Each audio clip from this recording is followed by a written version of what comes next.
Hey, this is Tamatonga, Bullet Club Original OG Triple OG Triple, and you're listening to the Junkyard.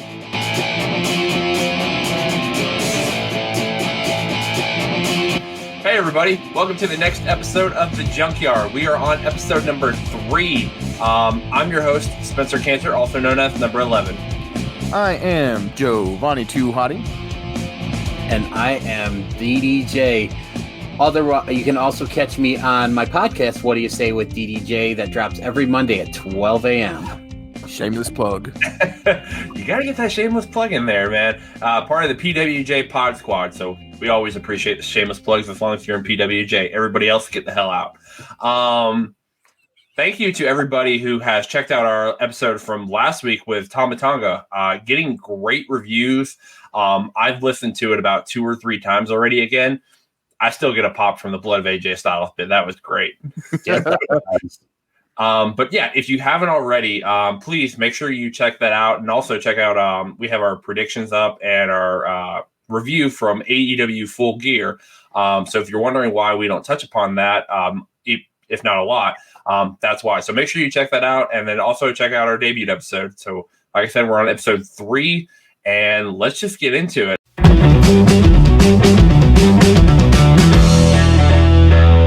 Guys, big week in wrestling. Like I said, we had the AEW Full Gear, but that's already been talked about. Where do you guys want to start with? WWE has some big stuff that happened this week. Yeah, and let's just right off the bat, let's go with the news that I think really caught everybody off guard, and that was the announcement that Zelina Vega is no longer a WWE employee. Yeah, that definitely caught me off guard. I was at wrestling last night. Shout out to Southern Honor Wrestling, wearing my new T-shirt I got there last night. Shameless plug for my local promotion. But yeah, so I got the news and I saw that, and Zelina Vega got released, and everybody was thinking, and I was speculating also, is because, with everything that's going on with WWE and them wanting to control like everybody's Twitch accounts, Instagram, TikToks, all those.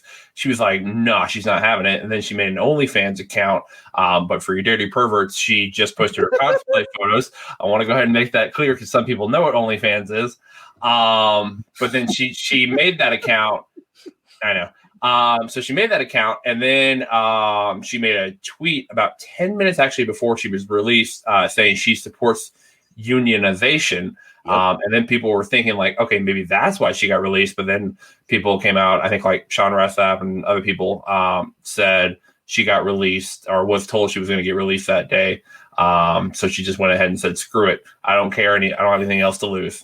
So it'd be very interesting to see what happens with her. And also her husband, Aleister Black, who has requested to go back to NXT, and WWE said no. So it'll be interesting to see if he stays there or not, or moves out with his wife.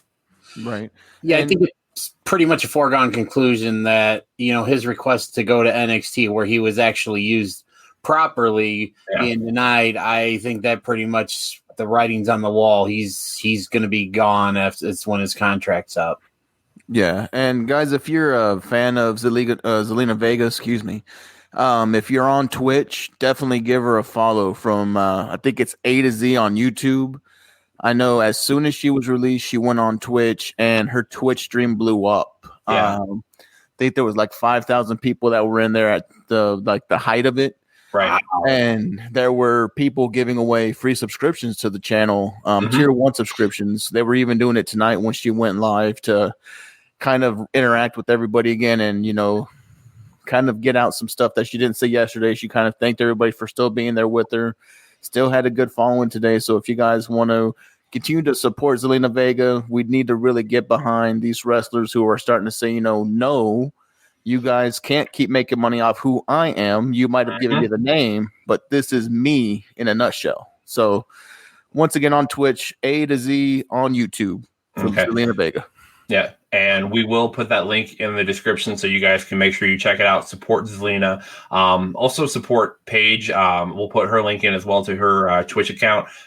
She has been very vocal about this. She basically found out on her Twitch stream that they were going to screw her over, and she just said, screw it. And I think she's just going to do her thing.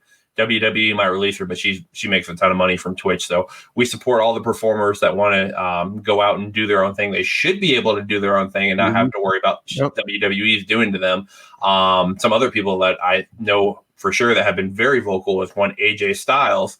I don't think anything will happen with that. Be stupid to do anything to get rid of him.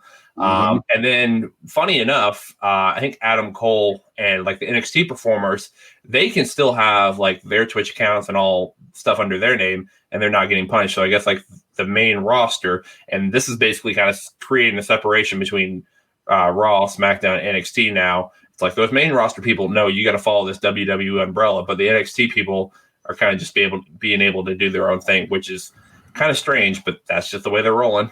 Yeah, it's the way Vince sees things, man. Vince wants to believe that if you make it to the main roster, it's because they made you. You're their property, the image of them. For NXT and them, everyone knows Vince has been disconnected from NXT. If it not in, fully, at least partially, to where Triple H is running a little bit more of the show down there.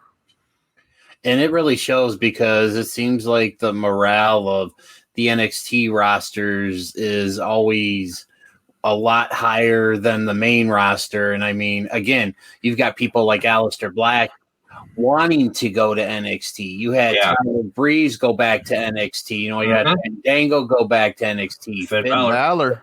And I mean, granted, he's been out with an injury and he's supposed to return this coming week, but just look at what he's been doing since he's been back, in NXT. So it's just, it just for me, like I said, I don't really do the Twitch thing, and all that and stuff. But again, definitely agree, support these guys and stuff, because it really just muddies the waters as to what these wrestlers are. I mean, they're supposedly, supposed to be independent contractors, which really means, like they're not. I could be wrong on this, and if either of you guys, feel the need to do so, please correct me. But just when you're an independent contractor, really it's just you show up to work, do your thing, and then what you do on your own time is, that's all on you. Right. Yeah, that's the way I understand it. And that so obviously the way these people are being treated is something where it doesn't seem like that they're like independent contractors. And I know Democrat Andrew Yang has been very vocal. Yes. As well as Gabrielle Carteris, Andrea from 90210, who's the president of the Screen, I think the Screen Actors Guild or whatever. I know she reached out to Zelina Vega like after the release broke, because I think this you're going to start seeing Hollywood get involved in this with the Screen Actors Guild getting involved and everything. Right. Yep. And then with Andrew Yang, now that Joe Biden, is going to be our next president. Look for Andrew Yang, especially if he gets appointed to, President-elect Biden's cabinet. There could be some real serious implications for WWE down the line. And I mean, and this is ultimate game changer stuff, and I mean, this, like I said, this is only the beginning, and it's going to be an interesting few months with this.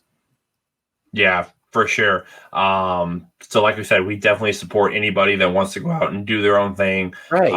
Definitely, this is a good side of the wrestling community. Sometimes it's very toxic, but this is a time when wrestling fans, they need to come together, support these performers. If they can, donate some money to them.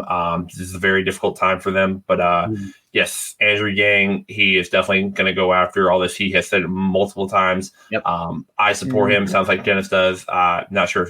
I think Jovan does too as well. And so, So see, there you go. We all support that decision. So best of luck in your future endeavors, Andrew Yang. but you're not getting released. Don't worry about that. Because, okay, you guys got it if you're watching Not wrestling. future endeavored. Absolutely. Okay, the next thing I want to talk about is we had a pay-per-view last night, Talking Shop-A-Mania 2, Rise of the Torturer. I still have yet to see it, everyone, so I think I should maybe cover my ears while you two talk about this. Maybe you see the show yet. You're just a basic ham and egg. Okay, we won't go into spoilers for Dennis's sake. No, go ahead. We're good? Okay. I'm going to watch it anyway, so I'm going to let you guys kind of take the lead on this. I'm going to just sit back and listen. Okay. Well, first off, I want to give a shout out to Dennis's favorite faction making an appearance, but not actually as themselves. Want to give a shout out to Retribution. Retribution. Oh, okay, well, it's not Retribution, it's Retribution. Okay. That alone, you guys, real quick, that alone, when you guys kind of were hinting around that in our chat earlier today, I'm like, oh my god, I just have to see this. Oh, you do it. I'm gonna make it a point, like I said, either when I'm waiting to head out to deliver, or when I just have time to kill, I'm definitely gonna find a way to watch it because I just want to see it just for that. So carry on. Oh, it's great. Also, of course, the ball for a ball match was great. Definitely lived up to the expectations, and I really especially like that Chico versus Chavo Guerrero. That was a night stiller match. Yeah. I don't want to spoil it for you, DDJ, but a certain delivery company was mentioned because they have delivery and something was delivered to help the end of the match. I popped really hard. I may have to pull an all-nighter and watch this before I go to bed tonight. Yeah, I tried to do that last night, but it was rough. I had to finish today, but it's definitely worth the watch. For our younger audience, please know this is for mature audiences only. They don't shy away from anything. So wait, you said this is mature audiences only. Yeah. So, Jovanni, what were you doing watching it? It was made for me. Honestly, you should be saying that to me because I'm the youngest of this group. I don't know. Foregone conclusion. I'm the baby face of this group. Let's be honest. DDJ went with the maturity on that one. I guess you're a young old guy, Spencer. I don't know how to take that one. I'm an old guy, so. Oh yeah, you're just old as dirt. Yeah, but Dennis, please make sure you check out Talking Shop-A-Mania 2. I know you've seen the first one, and any of our viewers, if you have not seen Talking Shop-A-Mania and you are of age and can handle cussing and all the stuff they talk about, balls and dicks and everything, the weird stuff that goes on. It's strange. It is definitely worse than the first one for sure. It definitely lived up to the expectations of worse than the first. But please make sure you seek it out. $14.99 on Fight TV or local pay-per-view providers. It just came out last night, so it's very fresh, brand new. Got some great cameos in there. I highly recommend it. Go out again, support these performers that got released during the pandemic from WWE. Carl Anderson, Luke Gallows, and then all the other Can people I spoil two people that were in there? Because I just feel like these two people are on everyone's call list right now. Go ahead. Okay. See, I didn't want to ruin it for DDJ without his permission, but I don't know if the Hurricane and Gangrel have the same manager, but Jesus, we just saw them in the AEW. Full gear. Yeah, they were in the Full Gear Elite Deletion match. Elite Deletion, there we go. And then they show up on Talking Shop, and I'm just like, wow, they must either A, travel together, or B, they have the same manager. I would probably guess maybe a same manager or something. It's a 2-for-1 deal. You get Gangrel for free. Now, correct me if I'm wrong, gentlemen, but I also heard a certain Les Champion made an appearance on there under a different identity. Confirm or deny? I don't know if that was him in a wig. Nobody knows for sure. I just know a certain Clint Bobsky made an appearance, and he just wanted to get the hell out of there. He just wanted to get out of there. They picked him up in an Uber share. No, they didn't even give an Uber extra. You're like, okay, now you got to do like a ride share and carpool and everything. Uber share. That's probably not what it is, but yeah. For sure, guys. Check it out, Dennis. Please finish it. And then next week, we want your full review on the next episode, man. Done. All right. You heard it here first. We will get Dennis's reaction to Retribution, however you say it. The other faction that gets spoofed in there. That one's great too. I don't want to ruin that one. But so that's it for that. We just actually, as we are recording, we just finished an Impact pay-per-view, and I know these two saw it. I didn't get a chance to see it. Yeah. Impact Turning Point. You guys said it was pretty good. There was a few title changes. Let me know about it.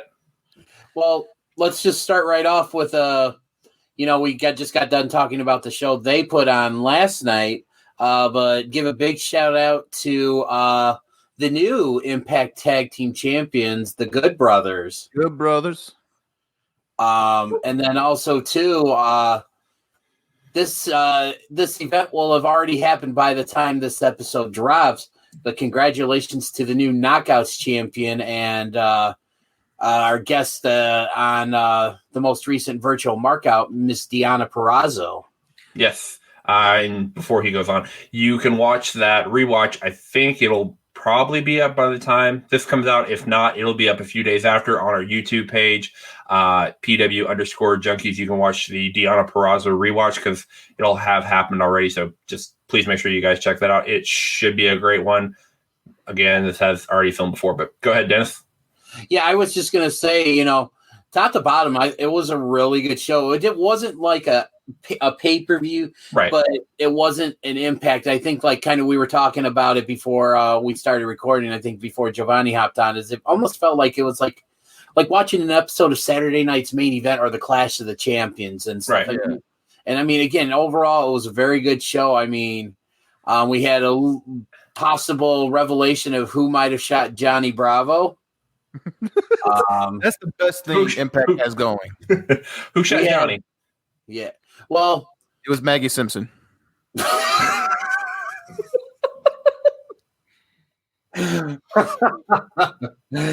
Oh boy. I thought it might have been a drunken Waylon Smithers. Before you guys move on, I might get some crap for this. Who's that? What? I'm being serious. I'm drawing a blank. Dude, you don't know who Waylon Smithers is? It's Mr. Burns' assistant. Yeah, Smithers. From what? The Simpsons. The Simpsons. Okay, I don't watch The Simpsons, so I didn't know. What?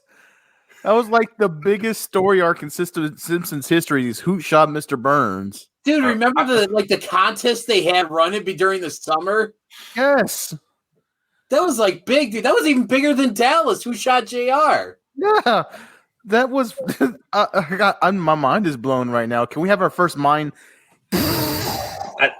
Okay, my mind's not blown because I've seen maybe a few episodes of The Simpsons, but it's just not my thing. I've never got into it. Oh my goodness. I'm about to get some hate on this episode. Yes, you are. Somewhere Tracy Smothers is writing a very angry hate letter to you. Rest in peace, Tracy. We love you, man. Rest in peace, Tracy. But going back to the show, though, it was a really good show. I mean, not only would we have the two title changes, we had a tremendous main event with Rich Swann retaining the Impact title over Sami Callihan. We had, again, going back to the whole Johnny Bravo thing, while the Deaners were talking in, I think it was Johnny Swinger's locker room, yep. They happened to have found a gun. Ooh. And that, so. Could have been the smoking gun. It could have been, but very well been. It very well could have been. So Tuesday shall be interesting to see where they go with this. We also had a really good match in the women's division with Jordan Grace and Tennille Dashwood, trying to see if they would work out as a team, and of course they didn't. Yeah. Again, as they lost to Rosemary and Taya Valkyrie. But they also, I didn't quite catch all the names on the brackets, but they did reveal the brackets for the 8 teams that are going to be competing in the tag team tournament that gets out underway this week. Okay. They unveiled 7 of the teams. Oh, was it 7? Okay, I didn't. Yeah, because what was it? Jordan Grace is still teamless, so they just have Jordan Grace and question mark as number 8. It's just gonna be Jordan Grace. She goes by herself and wins it. You know, karate. That would be an interesting team. But no, it was just overall, it was a really good show. If you guys don't have Impact Plus, subscribe to it. It's only $8 a month, and you can actually go on and watch it. You get it free for 30 days, excuse me. Yeah. 30 months. 30 months. Wow. That's a long time. That's a hell of a deal. Everybody, go subscribe to Impact Plus right now. I can't even get it out of the words because it's 30 months. It's 30 days. Is like the promo code Jovanni Too Hotty? Oh yeah, it's Jovanni Too Hotty. Nope, it's Retribution. Oh, drink. No, it's probably late. No, I'm drinking water, so I'm good. But one other thing, and then so we can kind of get back in the weekend review because we still haven't even touched like Raw and the rest of the stuff. Yeah, they don't really need to touch Raw that much. A couple other things that I want to discuss. First off, on SmackDown, bittersweet moment. Chelsea Green finally made her debut on the main roster, but suffered a broken wrist in that very same match, which reports are coming out was that she was supposed to actually win that match to join Team SmackDown. But when the injury happened, they had to go to Plan B, and Liv Morgan is now part of Team SmackDown. Which is definitely not a bad pick, but that's not at all. But I mean, it's just a shame because a lot of us, including myself, were wondering when is Chelsea finally going to debut? Yeah. And stuff. But I mean, it's just I'm a big Liv Morgan fan. And the thing that's ironic, and I don't know if either of you guys know this, but she's kind of cursed when it comes to her debut and WWE promotions because she had her very first match in NXT, which I don't think was televised. She suffered, I believe it was the same injury. She broke her hip. And she was out about 3 months. So hopefully that's the case here and she's back sooner rather than later because I think she could be a real huge asset to the women's division on SmackDown where they sorely need some women over there. Mm-hmm. Well, you can't just have Sasha and Bayley go at it every week. No, you can't. And right now, really, I mean, looks like Sasha's next challenger is going to be Carmella. She's money. Hey. Yeah. We all know that Corey Graves is loving it. Well, he might be the only one that's loving it. He is literally, fellas, loving it. Good for him. Good for him. Shout out to Corey Graves. You the man. Corey Graves, get on here and talk about it. Yeah, he's got his own podcast. I'm sure he's Well, him and Carmel, I think, have their own podcast too. Well, wait, yeah, they do. But wait a minute, I don't think they would be able to appear in our podcast because that'd probably be fall under this whole stupid edict thing. Damn. Yeah, that's right.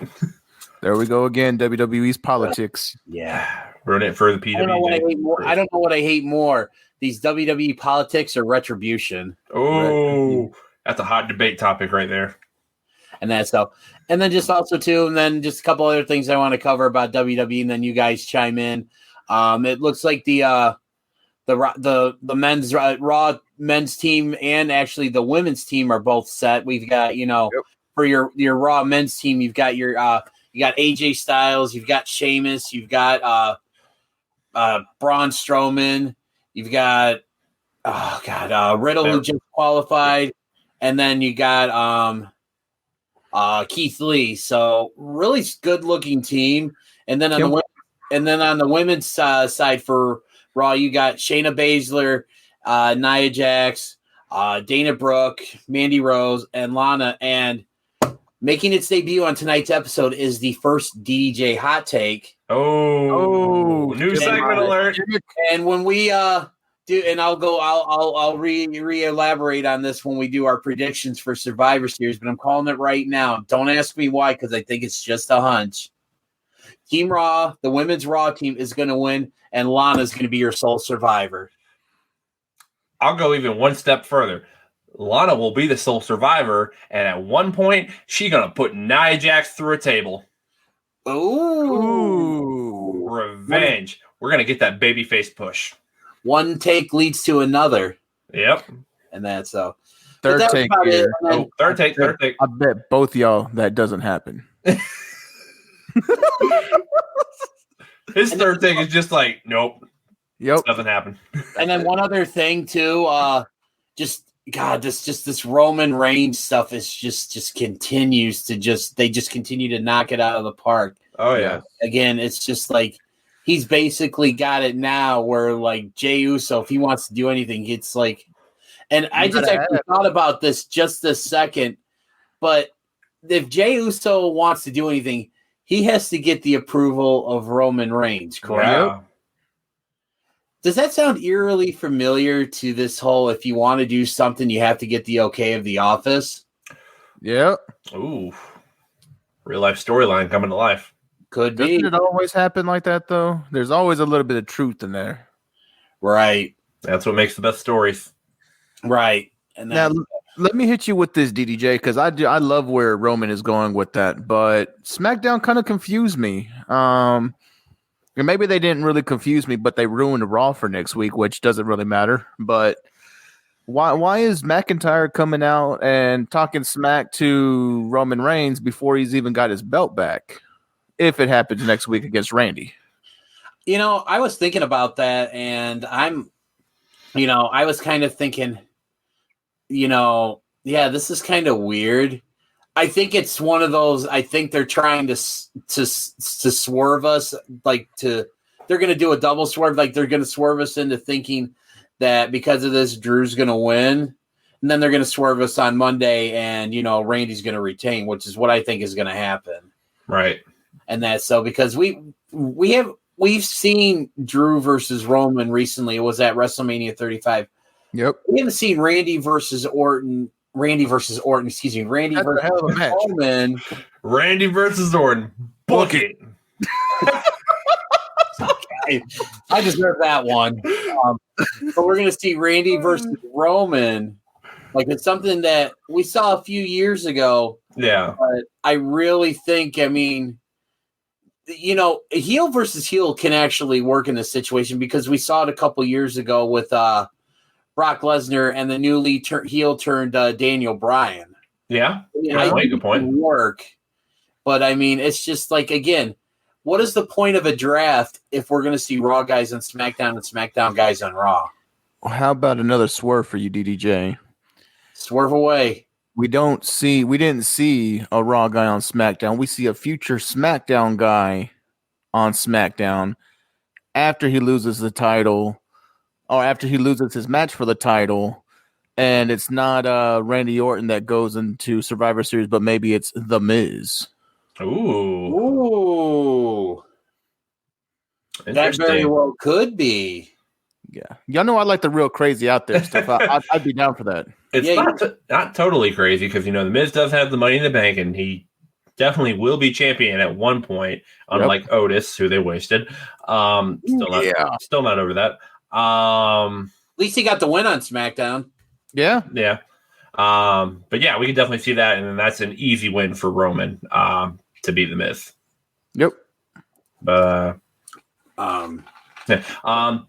know on SmackDown have they finished the team finally, or is it still 4 men? I think it's still 4. Because you have Kevin Owens, Jey Uso, God, why am I drawing a blank on this? Kevin Owens, Jey Uso. I'm trying to think too. I'm not 100% I can't remember their team either. Okay, anyway, they're probably going to lose anyways. Another thing, though, that on SmackDown that's coming to an end, thank you God, or at least it looks like it, is this whole Rey Mysterio angle. Oh, speaking of which, one of the other members is Seth Rollins. There you go. The Messiah. See, we would have gotten there. I'm looking up real quick right now to see who the confirm who that 4th member is. I'm getting on that right now. Okay, but Jovan, go ahead and finish. Yeah, it looks like we're Buddy Murphy finally made his, I guess, face turn, if you want to say it's a face turn, but yeah, making the save on Ray, or at least getting the distraction so Ray could set up for the win on with the missed 619 and then the secondary 619. and the Eddie tribute frog splash, which is always beautiful to see. And then I guess they kind of accepted him after the match. They shook his hand, and I guess bygones be bygones, and you guys are both adults. Do whatever you want to do. Yeah. But I'm kind of happy to see this one in because of that whole storyline. I really just could not get behind. Baron King Corbin was the other member. You can't forget King Corbin, His Highness. Apparently, we did. He's so easily forgotten. Okay, speculation. Real quick on Baron Corbin. Go ahead. Dude gets way too much crap, and I think he's a lot better than people give him credit for. Maybe when he had hair. No, I think he gets a lot of undue hate and stuff. But that's just my opinion. So I think his character work is good. He still needs some work in the ring, but I definitely think he is underrated at that point. So I'll give you that. And then Jovan's right. He was better with hair. Not when he was going his role when he was wearing that vest and he was Constable. Constable, thank you. Constable Corbin. See, it was so stupid I couldn't even remember it. And wearing kind of like, I heard this before, but it's like TGI Fridays clothes. Like he was a waiter. But speculation. We now know 4 members of the Team SmackDown, still waiting on the 5th one. Who's possibly going to fill that role? Well, I think I would not be surprised to see them mirror what Raw did and basically put the all the losers of the match, like the qualifying matches. So in this case, it would be Daniel Bryan. Yeah. Trying to think, Rey Mysterio, Otis, and I'm trying to think who Kevin Owens. Oh, was it? Who did he beat? Is Aleister Black on SmackDown?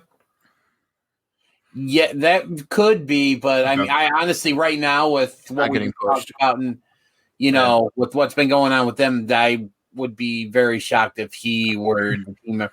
But maybe make him happy. Yeah, honestly, I think they're going to go that route, and if they go that route, I want to say Mysterio because I think it'd be really interesting to see Mysterio and Rollins on the same team. Yeah, and everything. But if they really want that this is the end of the feud and and stuff, you know what? I'm just going to go out and say, you know what? Let's give him another chance. Let's put Otis on Team SmackDown. I'm Team Otis too, man. The moment you started saying to have all the losers go for it, I'm like, hell yes, I'm going with Otis. Okay, I don't think it'll be Otis, but I would definitely love if Otis got a chance. And for whatever reason, he's a sole survivor. I don't see that happening, though. Hot take. Even though it's not really a hot take. That's a lukewarm take. Yeah, kind of. Like, just dip your toes in the water. You're like, okay, different take. But yeah, I think we've exhausted the main roster. Let's talk about the Wednesday Night Wars. You had NXT, which I had a very shocking title change. Congratulations to Leon Ruff for being the new North American champion, beating Johnny Gargano. Seriously, who the hell is Leon Ruff? Somebody tell me. Yeah.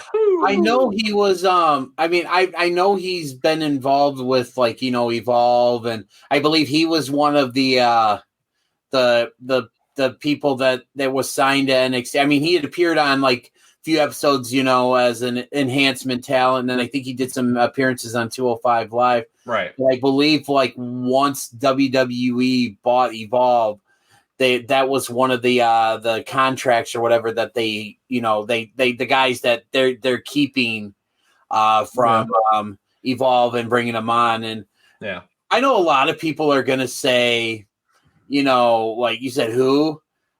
And this was probably for me, honestly, the highlight of NXT, and this is why. It brought, for those of you who have watched Monday Night Raw from the beginning, those of you who know the history of Monday Night Raw are gonna understand where I'm coming from with this.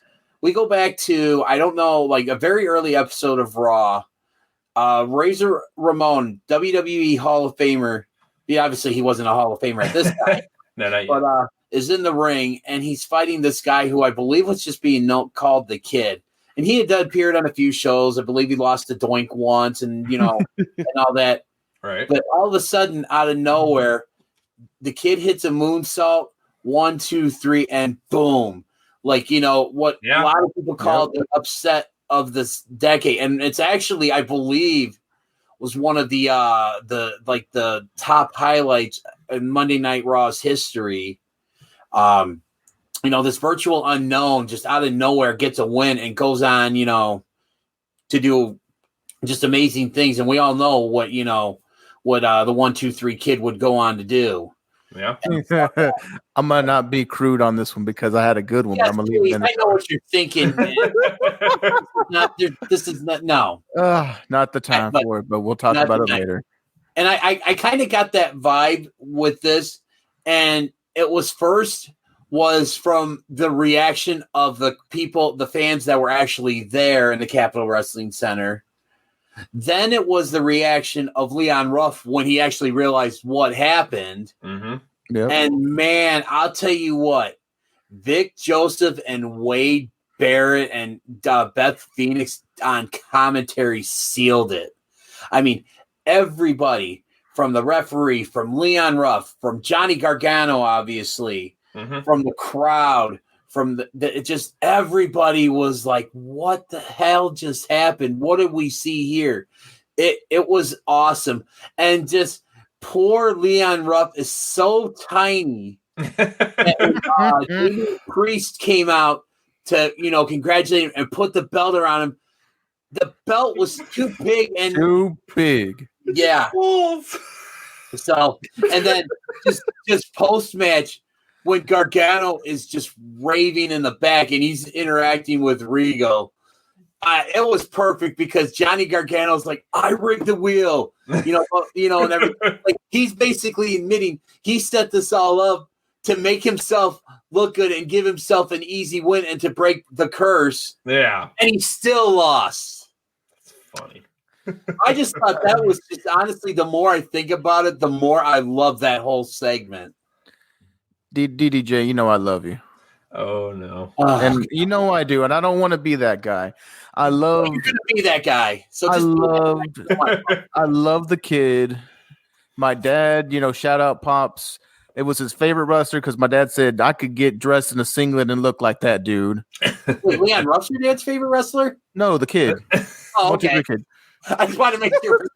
My dad has no idea who Leon Ruff is. My dad. No one does. No one does. Yeah.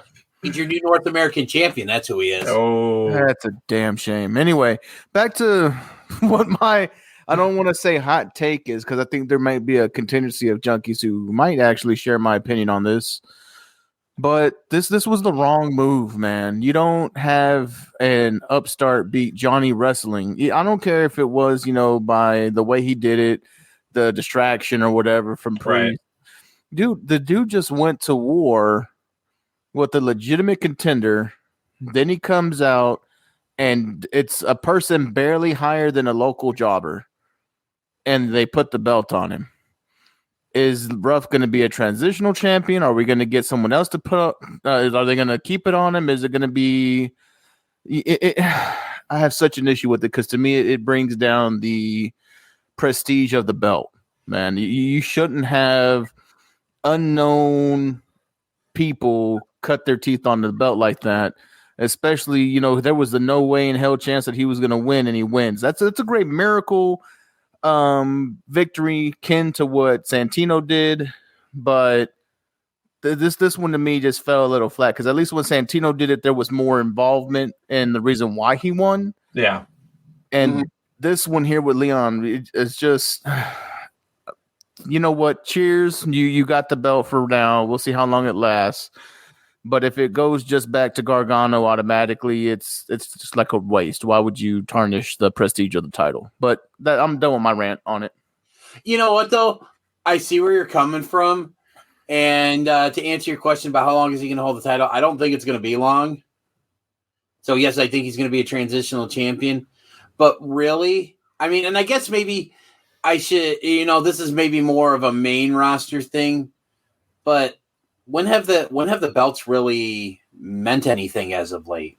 And that's what pisses me off even worse, because NXT, they kind of feel like they mean something. I agree with you there. And that's why I see where you're coming from with, the possibly tarnishing the prestige and stuff. But, it is what it is.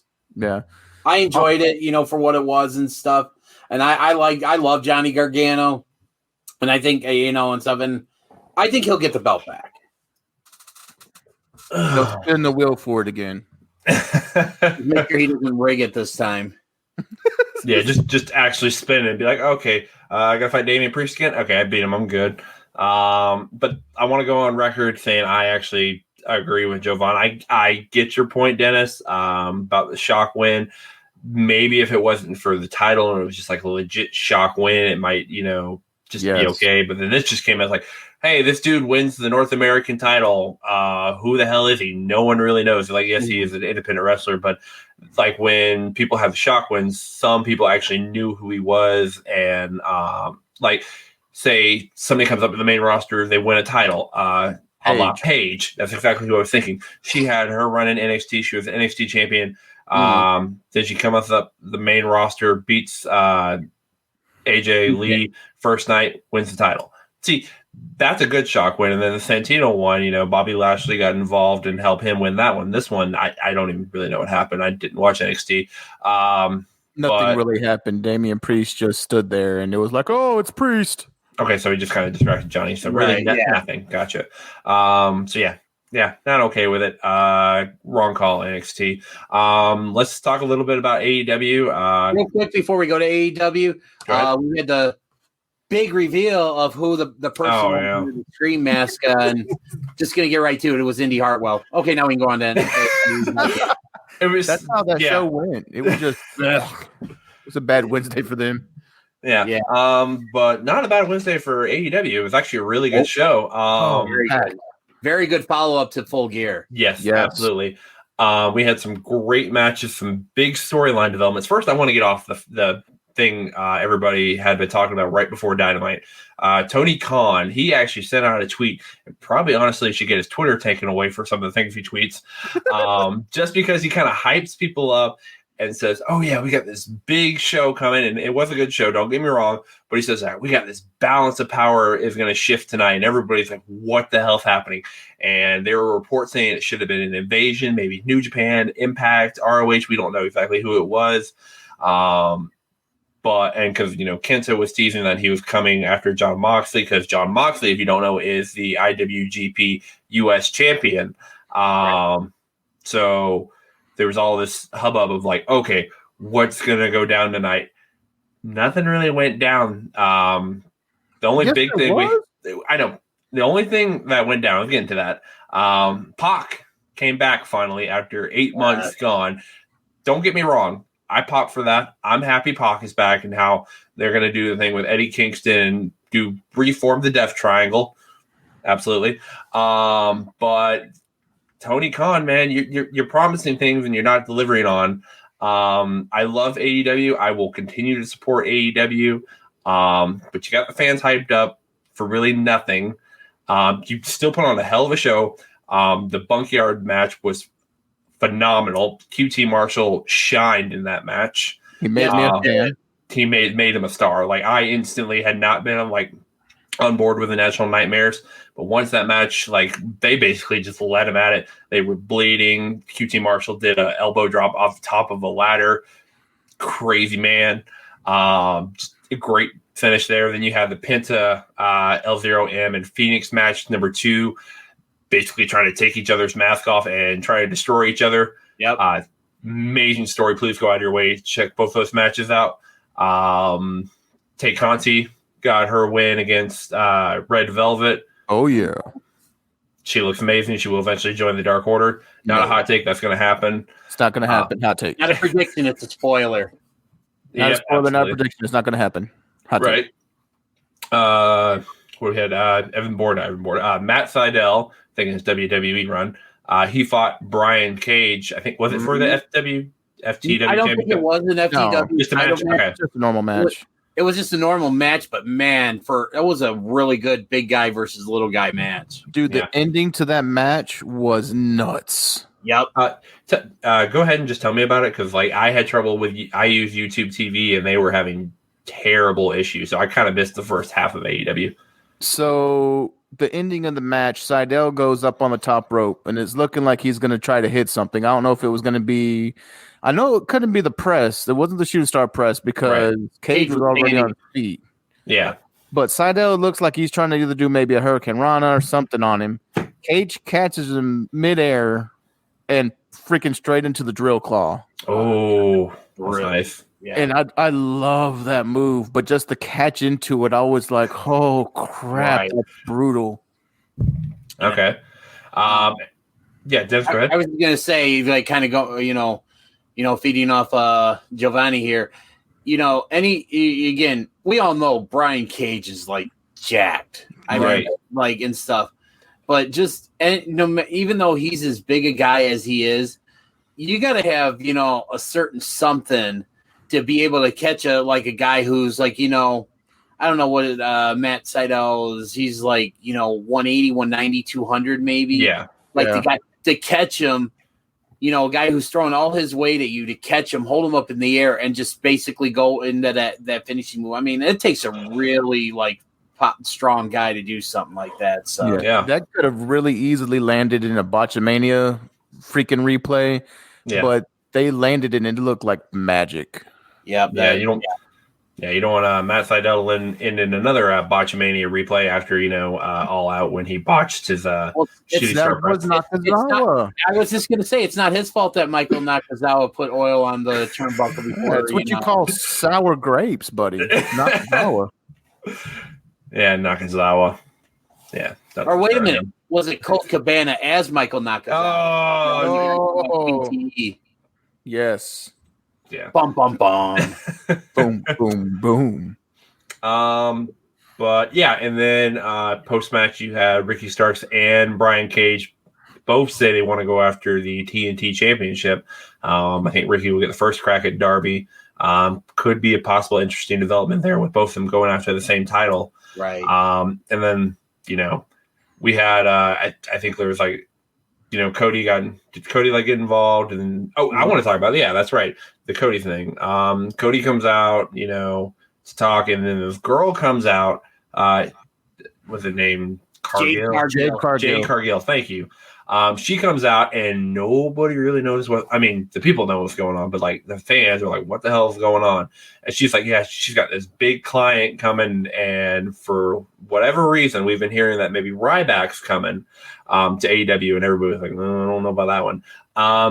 But turns out she is going to be bringing in Shaq. Diesel.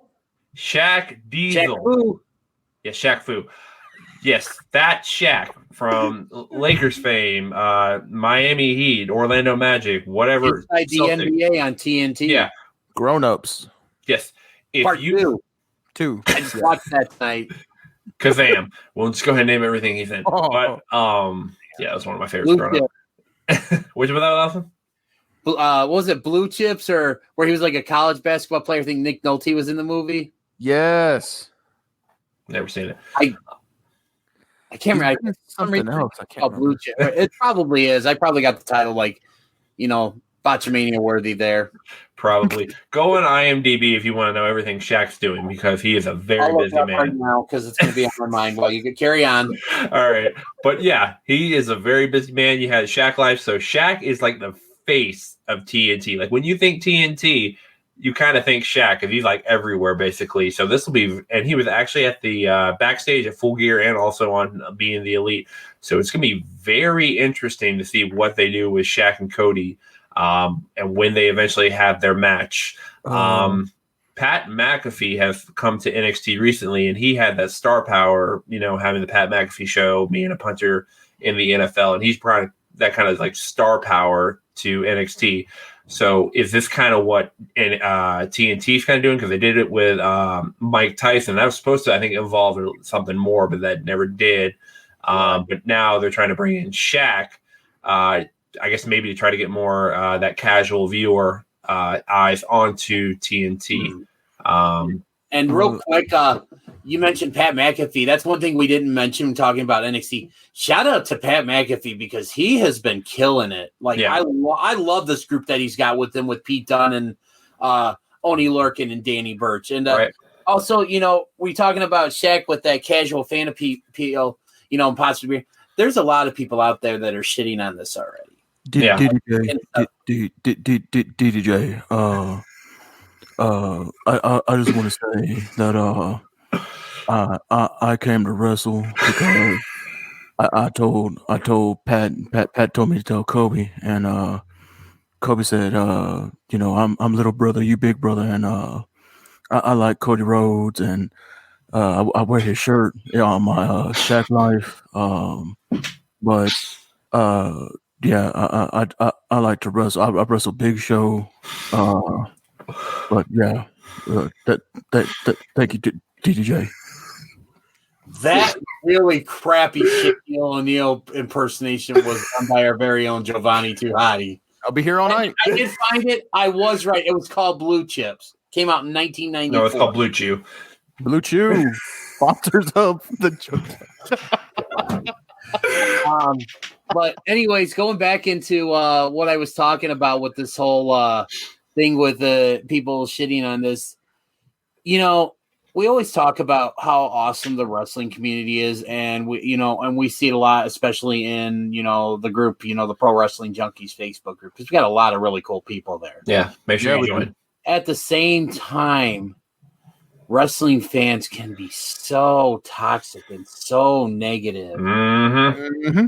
Like, honestly, we all know it's probably going to be a one-time thing with Shaq, right? But you don't think I can wrestle more than one match, DDJ? Stop. Oh, yeah. First off, you didn't really wrestle a match. You choked the Big Show and got eliminated in a battle royal at the same time as the Big Show by somebody else. So I don't count match. Do you have a WrestleMania moment, DDJ? As a matter of fact, I was at WrestleMania 13, so there's my WrestleMania moment. I choked out Big Show. Oh my god. Anyway, as I was trying to say, give it a chance before you shit on it. Yeah. I think what he's doing is actually a really good move because, again, we talk about how big a celebrity Shaquille O'Neal is. Yeah. I think this is actually going to work out better than them bringing in Mike Tyson. Mm-hmm. It's the same thing WWE did back in the 80s with Mr. And it's actually the exact same thing they did with Mike Tyson in 1998. Yeah. They brought Mike Tyson in. What did that do? Because Mike Tyson was hot off the heels of, coming back, biting Evander Holyfield's ear off, and they brought him in to pop a rating, which they did. It buy rates for that WrestleMania, I've got Tyson on the phone if you want to talk to him. God, no. Can I at least finish my thought here? Go ahead, DDJ. I'll let you get out. You sure? Yeah. I'm not going to put Tyson on. He doesn't want to talk to us right now anyway. Okay. I want to hear from Tyson later. Yeah. So I really think, they're doing this to bring in more viewers, and I will never fault anyone for trying something like this to get more people to watch their product. Right. I mean, they have that TNT tie-in already because, again, Shaq's, one of the hosts on Inside the NBA. Mm-hmm. And that. So and people are going to be like, wait, Shaq's going to be on a wrestling show? I'm going to need to see this. Yeah. And they get on that show, and they may not be a wrestling fan, or they may have not watched wrestling in a while, and then they turn on AEW wanting to see Shaq, and then they're going to go on and see, what do we got like next week? I think it's Darby Allin and Cody Rhodes against Team Taz, and they're going to sit there and see that match. It's like, holy crap, this is really good. I'm going to keep watching. Yeah. If you get one person more to become a fan of what AEW is putting out there, that's a success in my opinion. Yep. Agreed. Okay, so now I'm done with that. So, Giovanni, if you want to get Mike Tyson on the phone later, go ahead. I'm done. Okay, I just wanted to make sure that we got our processes out. But no, I completely agree with you though, DDJ, because I mean it really is just about trying to drive fans in. And if I'm remembering correctly, I think during the playoffs, the NBA playoffs, Shaq either said something about wanting to wrestle or he mentioned AEW in some kind of crosstalk segment that they had on Inside the NBA. Yeah.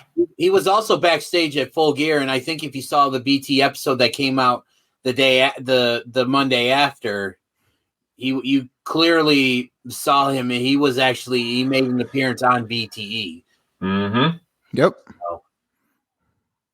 So, yeah, definitely going to be interesting to see where they go with Shaq and AEW, TNT Championship, whatever they want to do there. So, guys, after a very extended week in wrestling, I think it's finally time to get to our roundtables section. So, welcome to this week's weekly roundtable. All right, so for this week's roundtable, we have seen the rise of cinematic matches in all of 2020. We've seen them a few in the past with the Hardys, Ultimate Deletion, Final Deletion, whichever that was, back in TNA Impact. Tag Team Apocalypto. I see Jovan's rocking his Broken Matt Hardy shirt. But yeah, so we have seen the rise of cinematic matches because of the pandemic and the situation everybody has been put in. Some of them have been really good, some of them have been okay, and some of them need to go back to the drawing board. So, guys, what are your thoughts on cinematic matches in wrestling? One of the things I've always been a big proponent of when it comes to professional wrestling, especially my fandom of AEW, is the fact that there's something out there for everyone. Mm-hmm. Yes. And this, to me, the cinematic match is another example of that being something out there for everyone. It's a really good way to tell a story in a non-traditional sense, because you can get a little crazy. You can get a little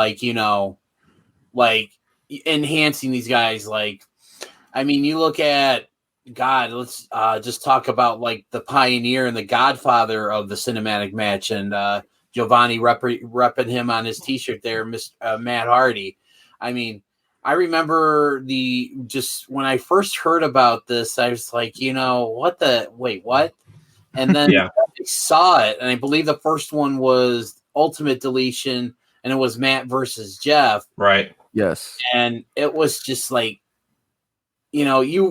remember when that day, the day of the show came, I think Impact was really hyping it up and stuff. And there was you're going to see something that you'd never seen before. And they hit it out of the park with it. I mean, it was something new. It was something unique, but man, was it fun. Again, my take on cinematic matches is, you get a little, just sprinkle it in here and there. We don't need to see one every single show now. I know it seemed like it was kind of going that way with WWE because they had the two at WrestleMania. Yep. Had I believe Money in the Bank was the next pay-per-view, and they had the greatest wrestling match ever. Backlash, Money in the Bank. You had I believe that the horror show that really crappy Extreme Rules one. And I'm not even referring to Rey Mysterio versus Seth Rollins in the Eye for an Eye match, because that was not a cinematic match, but man, was that big crap. But anyways, no, I mean, that's kind of when it gets to the point of overkill. But yeah. I again, they've done some really good ones. Case in point, AJ Styles versus The Undertaker in the Boneyard match. I thought that was great. Mm-hmm. And if it turns out to be The Undertaker's last match, which, judging by the fact that Survivor Series is being billed as The Undertaker's final farewell, and very well may have been, that's the send off The Undertaker deserves. So it can be good it's basically like medicine. It works best when taken in small doses. Oh, I like that. That's good, yeah. But when you overkill, you wind up with stuff like Bray Wyatt versus Braun Strowman in a swamp fight. That was so bad. That was so terrible. horrible. And that's so, but yeah, that's my take on it. So, guys, what are your guys' takes on these matches? I, by and large, like the concept of the cinematic matches. For wrestlers who can no longer go the full match, a Taker and AJ, that was amazing because it made Taker look strong throughout, which is something that has kind of plagued the last few Taker matches. Is that he seems to gas, but at least in the cinematic matches, Goldberg. Well, yeah, no, they need to do a Taker Goldberg cinematic match. Yeah, I don't even want that. At least the spots will be there, and you'll get a good jackhammer and spear. You don't know about that. But you're right. But I digress from them too. But I mean, when used correctly, like I said, for Taker, just to make him look strong, and that was a hell of a send off if that is his final. For Sammy and Matt, who every time they got into the ring with each other just couldn't help from killing each other. Amazing way to use a cinematic match to finally get the end to that rivalry, because that match was amazing. And to me, that didn't actually feel like a cinematic match to me. It felt like a regular match that just happened to be taking place at the Hardy compound. Yeah. Exactly. And that's the thing I think in our video chat, I think I even mentioned that. Like I said, that's just like, it didn't feel like a cinematic match. It felt like a regular wrestling match that just happened to be taking the place at Matt Hardy's house and stuff. Right. I loved it. And I know there's some people out there, saying, oh, Sammy should have went over. But look at it. Even though he lost, it was the classic case. Matt Hardy went over, but God damn it, Sammy Guevara got over. Mm-hmm. Yeah. Got over even more on the promo that Matt Hardy cut at Dynamite that following week, because Matt Hardy put Sammy Guevara over to the moon. Right. Yes. But see, that's when it's done right. It feels like you're watching an actual match, and it just has elements of the theatrical to maybe get those big spots that can go wrong. Right. Flip side of that is that Bray Wyatt mess that we got with Braun in the swamp, where, God, I have no idea what's going on. The Bray Wyatt or the Fiend and John Cena, where was there ever really a winner? I have no idea what the hell's going on. Real quick to interject that, I actually like that one. Being of the fact that it basically almost righted all the wrongs that John Cena committed over the years and stuff. And if they would have been able to get a Nexus reunion on there, that would have been great. But no, I could see why people wouldn't like that one, but I enjoyed it for what it was. And if you think about it, I think there was a definitive winner, because the Bray Wyatt put him down with the mandible claw, and then Cena disappeared. And we haven't seen John Cena on WWE TV since. Well, what did you just go into the void of emptiness? No, he went off to Hollywood and he got married. Kayfabe, brother. We don't. We're keeping it kayfabe, brother. My apologies. He went to the void or whatever you were just talking about. No, I got hot take. John Cena, when he comes back, if everybody the Fiend interacts with changes something, he comes back, he's a heel. Wow. But you know what? Maybe you know what though? Maybe John Cena's been around the whole time. We just can't see him. Hey, another hot take. He's the leader of Retribution. Hotter take. He's this generation's Hogan. We'll see him in AEW. Oh, that'll be big if that ever happens. Vince McMahon would lose his shit if that happened. Oh, he for sure. Hey, Vince McMahon lost his shit when Jericho did it. When Cena does it, it'll probably give him a heart attack. So WWE fanboys, that's what you're hoping for. Cena to AEW. We don't want that. We hate what Vince is doing, but we don't want him to have a heart attack. We don't wish death on anyone. No, that's Retribution. Awful. We don't Retribution. We don't support Jovan's hot take. Jovan's hot take is that of his and his only, and does not reflect the opinions of the rest of the whole time of this podcast. And now we have like a little disclaimer that says all that. But they're all winking and giving me the thumbs up on the video. They see the video. Come on, stop. Hi, Jovan. But no. I take it back. We don't want Vince to pass. We just need him to give up control. Yeah. But yeah, back on to cinematic matches. Just to wrap up my idea on it. If done well, I'm all for them. But there have been some stinkers. Heck, even Impact put on an amazing one with EC3 and Moose. Yeah. So I'm down with them, Spencer. So yeah, I go back and forth with cinematic matches. Like we talked about earlier, we had the first ones like in WWE. We had the Boneyard match. I was about to say Boneyard match. Boneyard match. That's a different pay-per-view. That's still a cinematic match. It is, and it was pretty damn entertaining. So we had the cinematic match with WWE, like Undertaker and AJ with the Boneyard match, and then the Fiend versus Cena with the Firefly Funhouse match. And those were not matches at all, really. They kind of did their own thing, and they helped, as we said, helped Undertaker show that he could still go. And if you've seen the documentary, The Last Ride, it's clear that he definitely cannot go anymore. His best days are very much behind him. So hopefully he does stay retired. Stop. Don't come back for like the 30th time just because somebody offers you money, Saudi Arabia. No, don't do that. No, that's not, take note of that too. Hot take. Yeah, no, it's not even a hot take. Everybody knows that's a terrible deal. But yeah, so you see that, and then you have like the matches like Jovan was talking. We have the Elite Deletion with Sammy Guevara and Matt Hardy, which aren't even like, I mean, they are matches, but then they have like cinematic elements and allow for like the brutality at the end and be able to finish a story. So you have like those kind of matches, and then you just let's just go ahead and talk about it. You have the Boneyard match, and you have the Ball for a Ball match with Talking Shop and Mania, and they just go balls to the wall crazy. That's what I want to see in cinematic matches. Like, yes, I do want wrestling. But if you're going to do cinematic matches, just go crazy, go nuts with it. This literally, it goes off. Let it go off the rails. If you screw up, you have that ability. Go back, edit it. Not like the Greatest Wrestling Match, which honestly didn't need to be that cinematic as it was. Just even though it was a wrestling match, but they kind of did cuts and everything that kind of qualifies. Yeah, I loved Finkel in that though. Like when he announced him, I got freaking. That was great. Yes.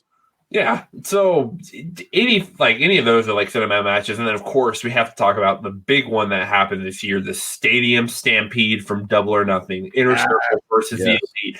That match is so divisive between the wrestling community. Some people loved it. I think a lot of people did, but a lot of people are like, "This is so silly, so crazy." They didn't know what to expect. I personally absolutely loved that match. You can't even really call it a match.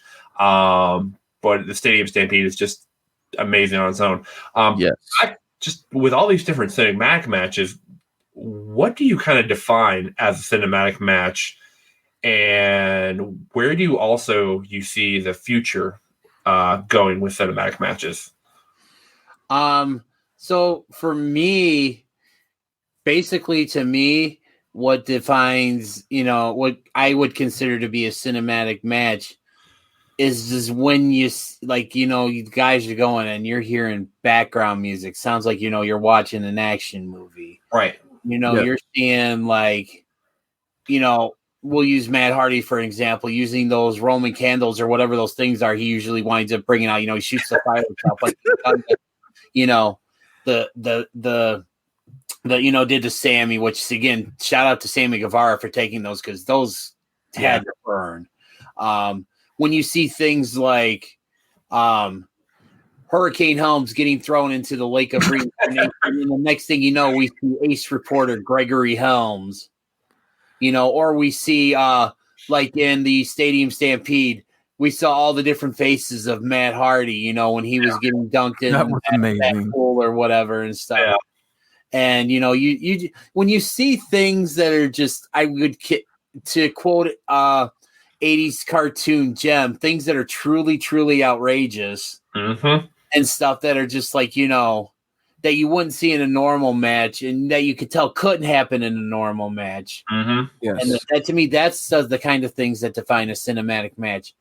Again, it's not everybody's cup of tea. Mm-hmm. But for me, as someone who enjoys all different types of wrestling, your straight up technical matches, cinematic matches, comedy matches, hardcore matches. Right. The only match I do not like are death matches because I think that's just too much, but that can be for another time and stuff. But like, it's just basically anything that where you're sitting down, you're watching a wrestling show and it's like something that you would see in a movie. Like, when you see Iron Man and Captain America fighting, and that kind of thing. That's basically, you could consider that like a cinematic match. I mean, basically, I'll throw in an MCU reference. The scene in Civil War where all the superheroes are meeting at the airport, and next thing you know, it's like just an all-out brawl. You got like Spider-Man, webbing Captain America, and you got Iron Man, and all the. To me, that's a cinematic match as well too. Yep. So, but no, they're fun. I'll go back to what I said earlier. It's like medicine, better when taken in small doses and stuff. So, so that's my take. So, 100% agree with you, DDJ, on what constitutes a cinematic match. Kind of just to double down on that, for me, it's anytime that, I guess, if a match isn't live and it's not tape delayed, as in, some production went into your match. To me, that kind of qualifies as a cinematic match. Yeah. right. The future of cinematic matches, if you're ready for this one, I don't know if you're ready for this one. Oh, I need to offer my take on that, but go ahead and finish up with yours, and then We are going to get a cinematic match where holograms are going to be used. Oh.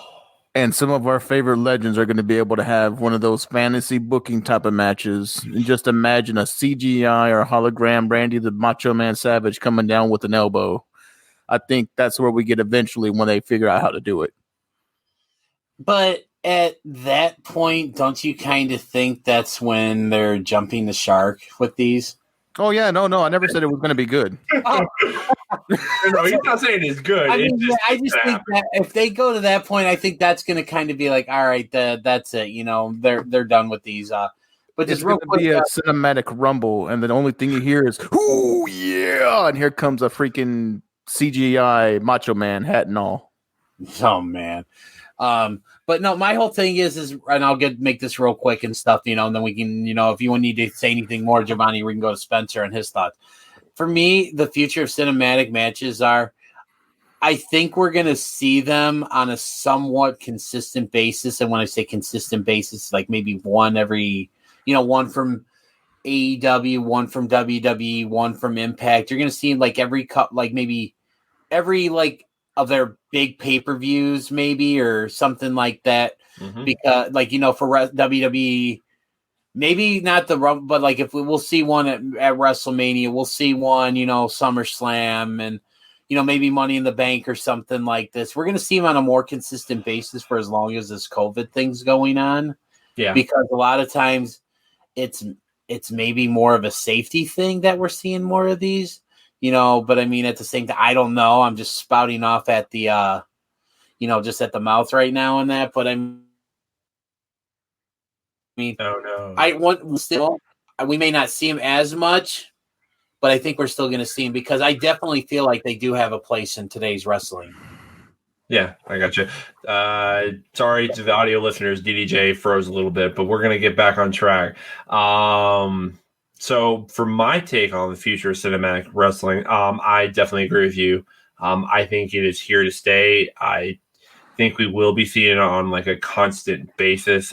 Probably not as for sure, as long as that pandemic and the COVID era is going on, I think you're going to see it from every promotion putting on some kind of cinematic match for, every big pay-per-view or kind of event. They'll do something there.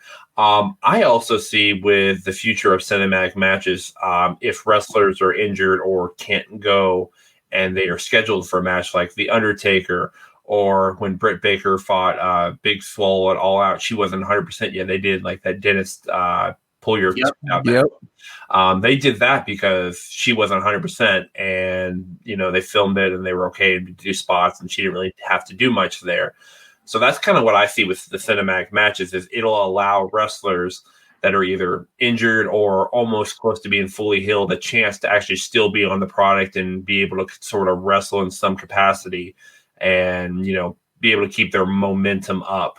And also allow wrestlers that honestly should not be doing like full matches, Undertaker anymore, to be able to go into matches. Like say there's a dream match every wrestling fan has been wanting for the biggest and longest time. And then where are you going with this? Undertaker versus Sting. Yes. They have wanted that match. The battle of WWE versus WCW kind of got that a little bit with Triple H versus Sting, but everybody wanted that to be Undertaker versus Sting. Never happened.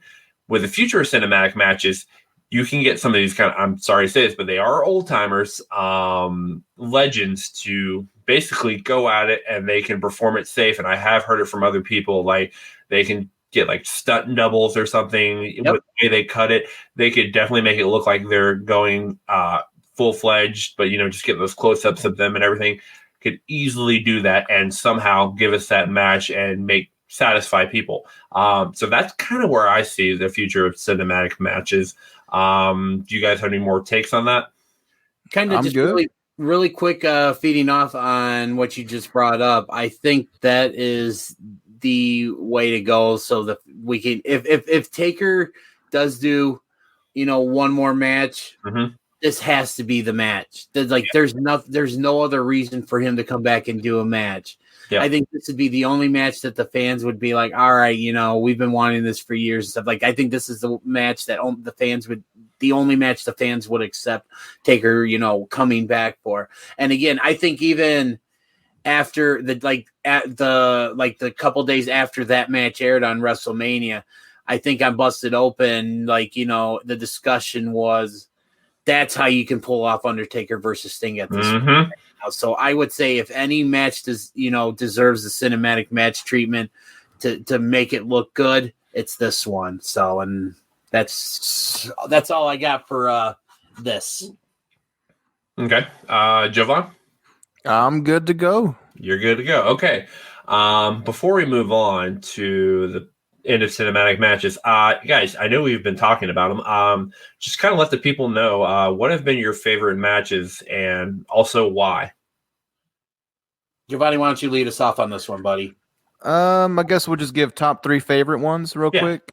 Number 1 for me would be the Boneyard match because I loved seeing Taker at full strength, or at least the perception of full strength. Right. And it felt so personal, with the bits of him yelling in there, "What's my name again? What's my wife's name?" Yeah. I love that one. I literally, to me, I think that's still one of the benchmarks of how to do it. Second one right behind it would be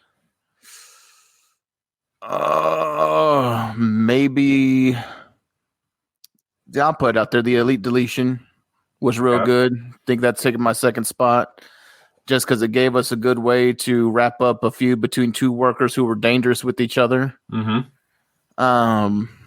Third billing, I'll give it to the first cinematic match, Matt Hardy and Brother Nero, or Jeff Hardy at the time, because it kind of gave us the blueprint of what the rest will become. So I give you my top 2 favorite and the one that started it all. Okay. Dennis? All right. So for me, I would definitely have to say my number 3 one. Like I'm going to go from 3 to 1. Yep. For me, number 3 is going to be Tag Team Apocalypto. Okay. Because it was really cool to just see like all of these different teams. And I believe that was one of the episodes where the entire episode of Impact was airing from the Hardy compound. So I think in that match, we had a tie-in to the Eddie Edwards, Bobby Lashley match that was going on at the same time. But we saw the Hardys, we saw the Bravado Brothers. I mean, we saw and we even saw an legit popped because these guys are like one of my favorite tag teams ever, the Rock and Roll Express.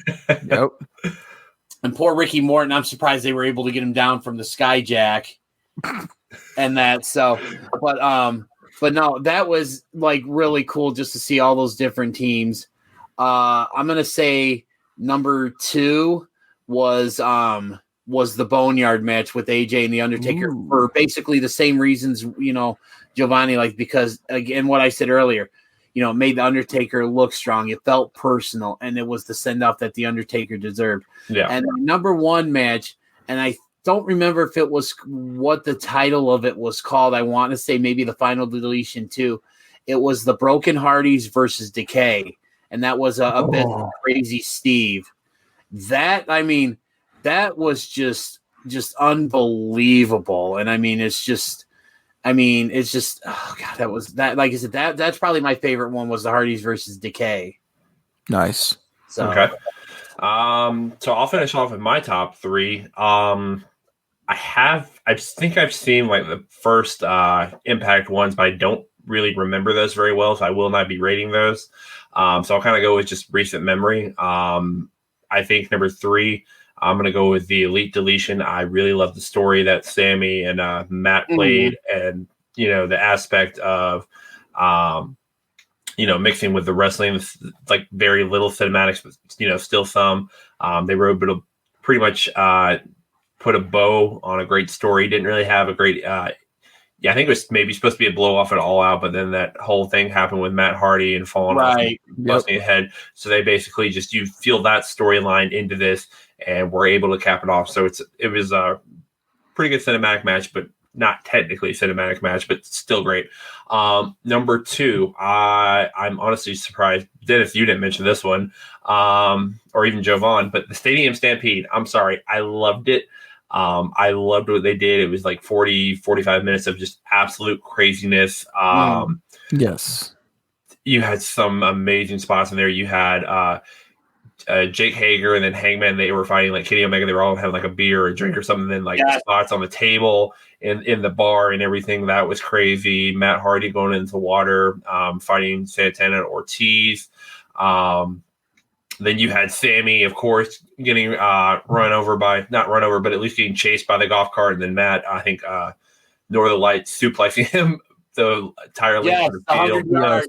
The 100-yard suplex there.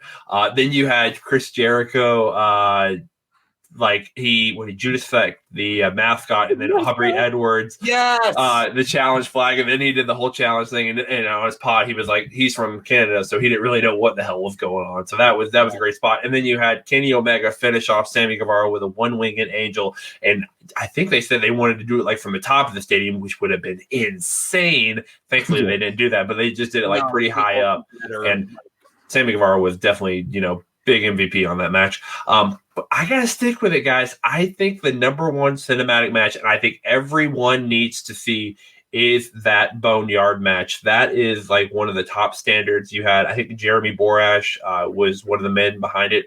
And actually, Jeremy Borash real quick, because he doesn't get enough credit for the work he puts into these. So yeah, absolutely.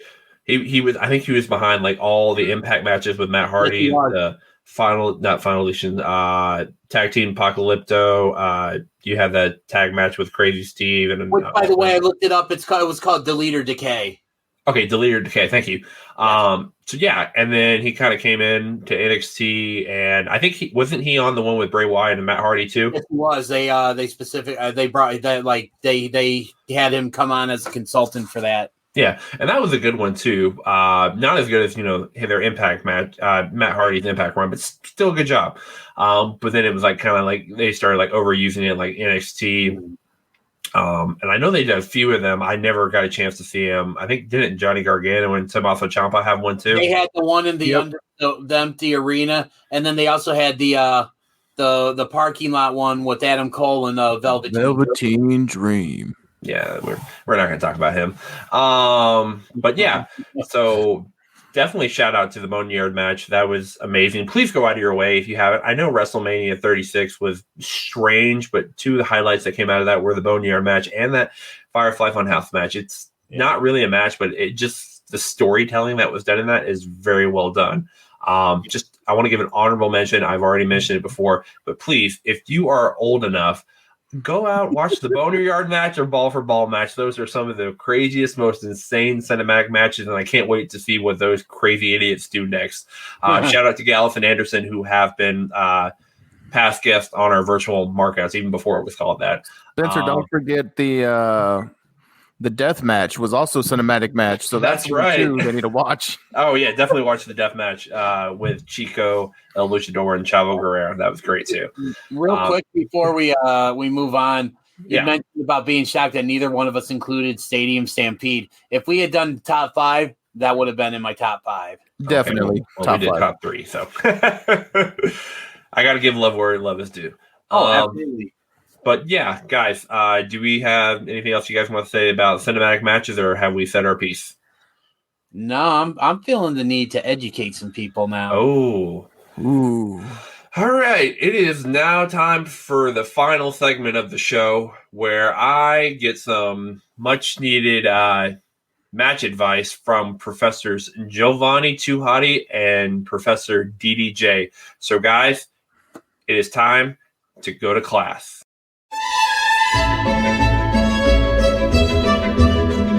So we have been talking about cinematic matches, and one name that keeps coming up, and one name that we think might still have a match in him, and we are coming up on his biggest weekend to date, and the pay-per-view he premiered. I think you guys know where I was going. You thought I was going somewhere else, but I swerved you on that. We are talking, and I want to know, what are some of the greatest and must-watch matches of this man's career? And this is probably going to take a little while. And that is The Undertaker. God, amazing. Oh, Can I say that I'm legitimately swerved? Because sometimes I like to prep and kind of think ahead and be like, who is he going to pick? And I swear this week I was like, it's going to be Eddie Guerrero. It's going to be Eddie. I got all my NJPW info for Eddie, and now it's Undertaker. Okay, Jovan. I thought he was going to go with Matt Hardy based on that introduction. See, I got you there, and we'll save him for another time. But I think with Survivor Series coming up, and we talked about the Boneyard match and everything, I think this is the perfect time, because this will come out right before Survivor Series to talk about that. And Jovan, if you want to give some Eddie matches at the end, please feel free to, because I would love to shout out Eddie, who had passed away. I think it was 15 years ago. To the date yesterday. It was for Friday. It was the 13th. Right. I can't believe it's been that long, man. Jesus. I know. Yeah. So Eddie Guerrero, we miss you. I know we didn't get a chance to see you. Maybe these guys did live. I never got the chance. So definitely, Jovan, please, after we're done with this, shout some of those out. Will do. But yes, please, guys. Undertaker. This man has had an illustrious career. Hopefully, wrapping up very soon, if not now. So whichever one you guys wants to start off, go ahead. Jovanni, do you mind if I kick it off? Kick us off, DDJ. All right. We're going to go back about 10 years. And I remember being so hyped up for this because it was the 25th edition of WrestleMania. And the one shining, the best match on that show is it just and it wasn't just the match itself, it was the entrances from the beginning and everything. But you when we're talking the greatest matches the Undertaker has ever had, no greatest match list for the Undertaker is valid. Isn't on there, and I'm talking about the Undertaker versus Shawn Michaels from WrestleMania 25. So good, such a good match. I mean, just from the beginning, the entrance. I mean, Shawn Michaels coming down from the heavens in like a white Undertaker-esque robe, and then you had the Undertaker coming up from hell. So you had the light and the dark, and just everything. Like the whole story was going in. It was like Shawn felt like I'm going to be the one to end the streak. Side note, real quick, DDJ, before you go on, please. I just found out that Xavier Woods was one of those arms grabbing out from hell during that entrance. Really? That's wow. Cool. Yeah, real quick, can we get a mind? Because I did not know that. No, they had, and they before you go back, like WWE has like Triple H, whatever he has put like people from NXT in the past, down like entrance reps and everything. Right. So that's really cool to find out Xavier Woods is in that crowd of people that have been like in the crowd, whatever, future NXT stars and now WWE stars and have gone on to great success usually. So if you get in that crowd, you're doing great. But DDJ, finish us off there. Just from top beginning to end. I mean, you were on the edge of your seat. There were so many times when, I'm watching at a friend's house, and there's so many times where I'm coming out almost about ready to come out of my seat. It's like, oh my God, is the streak gonna end? It's gonna end. No, I mean, it really played with my emotions because it just back and forth, and it's just, again, if you could watch only one Undertaker match for the rest of your life, this is the one to watch. Ooh, that's high praise on that one. Jovanni, go ahead, man. What do you got? Well, brother, for me, if you could only watch one Taker match for the rest of your life is a little bit more early on in his career. And honestly, if you have been any kind of wrestling fan of the WWE, you should have seen this match not once, not twice, but a billion times. If by the fact that I go, by God, he killed him, you don't know this match, if you don't know that headline, it is Undertaker versus Mankind, King of the Ring, 1998, the Hell in a Cell, where these two, I don't know if they just went in with the concept of, hey, we're going to try to kill each other. We're going to see how many times I could put Mick Foley through things. But Jesus, what a match, man. Yeah. The spot where, Foley goes through the damn cell and he's got all this supposed to happen. Wasn't supposed to happen. It popped and it broke. Yeah. And he's on the floor and his face is full of blood, and he would come out later and say, he had a freaking hole in his mouth. And then not to mention too, he had the tooth that went out through his nose. Yeah. Same. Dude, that match was incredible. It's Taker at his best, freaking Mankind at his best. What people loved about him is being like one of the ultimate underdogs, just getting the piss beat out of him. Right. And if you're a big fan of Mick Foley like I am, Foley did a little interview, and they said that there's a point where Jerry Lynn goes out there and he checks on him, and Jerry Lynn runs back, and Taker gets him and chokeslams him out. Apparently, Jerry Lynn? Don't you mean Terry Funk? Terry Funk, God dang it. Wow. Somewhere Jerry Lynn is talking about me. That's why he came out. But no. Terry Funk, Jesus. Terry Funk gets chokeslammed, and, Mick Foley would go out there and say what the whole conversation was is Funk was making sure that he was still alive. Yep. And he's telling Taker he's alive or whatever. And basically it was like trying to buy him some time. Yeah, buy him some time so he could shake the cobwebs and get up. And when that happened, Taker told Mankind it's time for a go home. This is time to end the match. And Mick Foley said that he was so offended that he was trying to end the match so fast that he came at him a little stiff. Yeah. And then, of course, you get the rest of that match's greatness. So if you guys haven't seen that one yet, please do yourself a favor. Watch that match, because by God, he killed him. Yeah. So little thing I want to add on to that. One thing, props to the Undertaker for going into that match with a broken ankle. Yes. And actually, I went to how Mick Foley did his tours where he go out to various cities and he would tell the stories and stuff like that. Yep.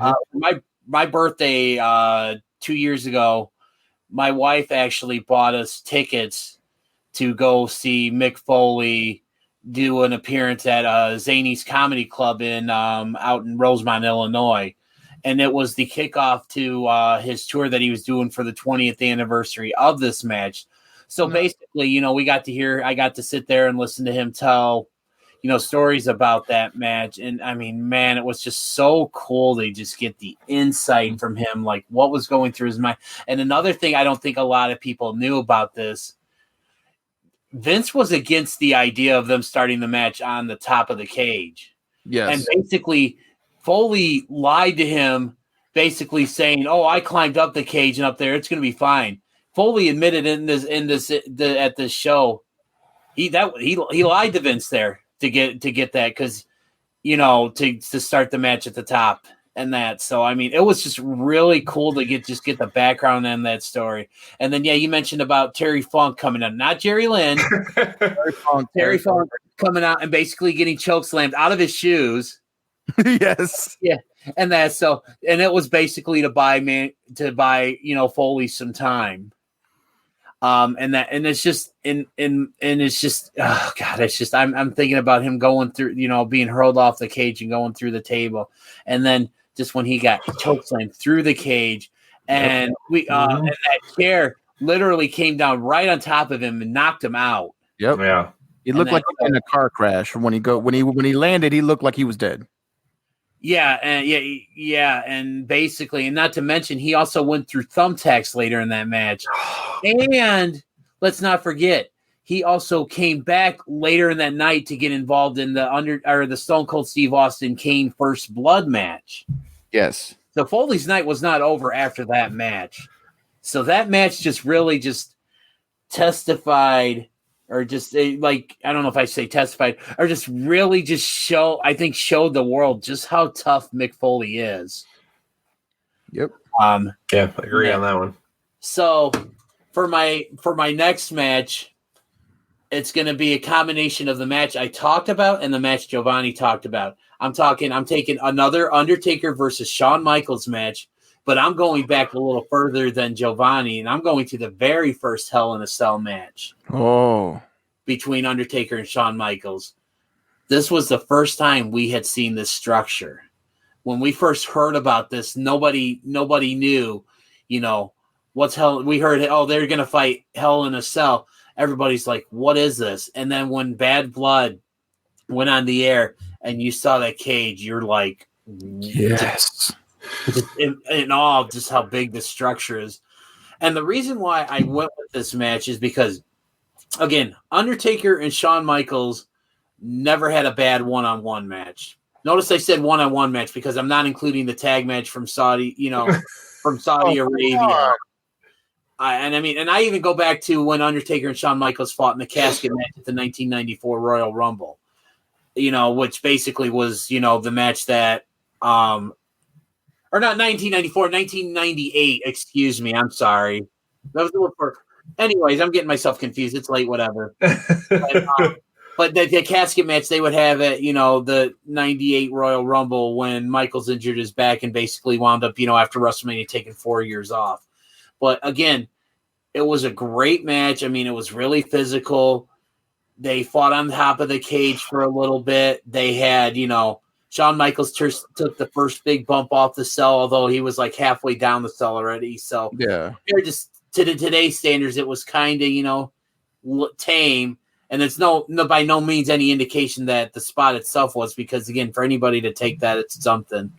But another reason why I went for this match was because we had a debut that match. Mm-hmm. And it was a certain someone who would go on to become a mayor, who played about as big of a role in the Undertaker's career, probably bigger. The only person who probably had a bigger role in the Undertaker's career was Paul Bearer. Mm-hmm. I'm talking about Kane's debut, because also the months leading up to that night, Paul Bearer's like, he's alive, your brother Kane's alive, and that, and we're all like, wait, Undertaker has a brother? Yeah. And then Undertaker's ready to finish Shawn Michaels off. The lights come out. Mm-hmm. You hear the music, and then the red light, and Jim Ross is like, is that, my God, that's gotta be, or no, Vince McMahon, excuse me, that's gotta be Kane. And then Kane comes in, rips the door off, Mm-hmm. Taker is just like this look like, oh, I can't believe it. Like he's actually alive, and then Kane drops Taker, Shawn Michaels gets the 1, 2, 3. But again, that match had so much significance because it was the first one, and also it marked the debut of someone who should also be a first ballot WWE Hall of Famer, and that's in the Big Red Machine, Kane. Mm-hmm. I love you right now, DDJ, because we are transitioning greatly into my next match. Is it another Hell in a Cell match? No, it is actually a match the build for this match started at Bad Blood with the debut of Kane. All right. I'm going WrestleMania 14, brother versus brother. Yes. Kane and the Undertaker. That it's just like DDJ said, the Bad Blood build up with the debut of It's Kane. And just Kane looking like a destroyer of worlds leading up to that, getting in Undertaker's matches, causing him matches. And I think Taker, during that match with him, they both looked like two big freaking behemoths trying to kill each other. And Taker would get the rub, of course, because we know the streak didn't end then. But that for me, just because of the pivotal point from this established who Kane was, this like DDJ said, Kane is such a big part of Taker's legacy. Mm-hmm.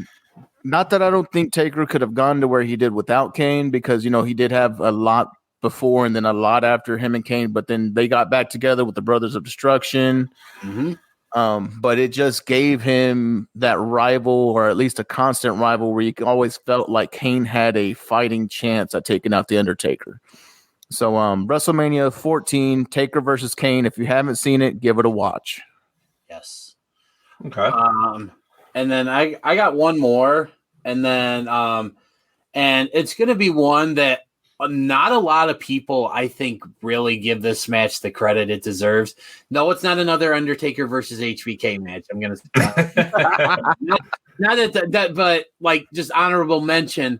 The one that Undertaker and HBK had the follow at WrestleMania 26, where HBK retired, was really good as well too. Yeah. So, but I'm going to go to another WrestleMania, and we're going to go to WrestleMania 24 in Orlando when Undertaker met Edge. I believe Edge was going in heavyweight champion. That's a good one. It just the Undertaker and Edge had a lot of really good matches as well too, and I think that's one of those feuds and the series of matches that people don't talk about, but they should, because really Edge, I think, like, he was well on his way at this point in time, but I think the first match that they had at WrestleMania 24, I think that was kind of like, okay, Edge is in the main event to stay. Edge is like, a made guy. And if I'm not mistaken, and I thought I remember hearing this like somewhere, but I think Taker originally wanted Edge to end the streak at this match. Yes.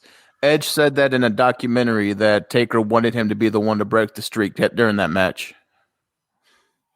I would have been okay with that. Just again, to me, it was just another match. I mean, that just really, like, just should get talked about more. Please, guys, if you're going to watch any Undertaker match that you may have not given any consideration to watching before listening to this, watch this one, because again, great match. And in my opinion, it was basically, this is the match where Edge was pretty much already in the main event scene and stuff, but like this cemented it. Like, he wasn't going back at all after this match. So right. To the moon. To the moon. Grimes there. Yes. So my last Taker match, for those of y'all with the WWE Network, give this a search, because God knows that they have so many weekly episodes of the show. Pull up SmackDown. We're looking for Undertaker versus Jeff Hardy in the ladder match. That was Monday Night Raw. Yeah. Was it Raw? It was Raw. SmackDown. Okay. No, but that was Raw in 2002. But yes, that is a great call. Great call on that one.